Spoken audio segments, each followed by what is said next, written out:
Sejumlah pihak mulai mempertanyakan mengapa Indonesia tidak masuk dalam permintaan maaf pemerintah Belanda atas perbudakan yang dilakukan selama masa kolonial. Ahli sejarah mengatakan, perbudakan Belanda saat itu ada meski jumlahnya sedikit, sehingga permintaan maaf dianggap perlu. Meski begitu, politikus PKS Muhammad Nasir Jamil justru menyarankan pemerintah Indonesia untuk bersikap tegas dan menolak permintaan maaf Belanda. Hal ini guna menunjukkan bahwa apa yang dilakukan Belanda kala itu tidak dibenarkan dan tak sesuai dengan HAM. Hingga kini, Kementerian Luar Negeri Indonesia masih meminta masukan dari KBRI di Den Haag. Namun, menurut ahli sejarah, Belanda perlu meminta maaf dengan berbagai catatan.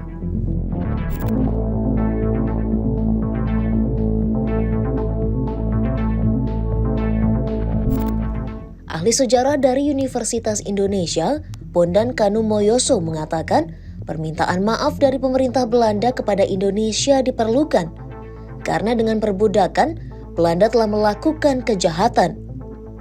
Namun, permintaan maaf itu harus dilakukan secara hati-hati karena perbudakan tidak dialami seluruh bangsa Indonesia dan itu tidak bisa digeneralisasi.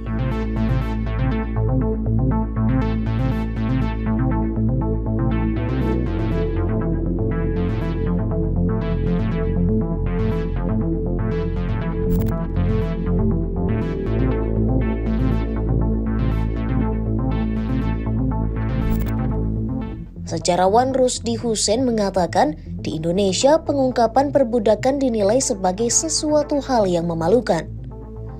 Orang-orang Indonesia menurutnya keberatan jika disebut sebagai budak Belanda pada masa kolonial tersebut. Penolakan seperti itu yang menurut Rusdi menyebabkan masalah perbudakan jarang dibicarakan di Indonesia dan sulit untuk diteliti.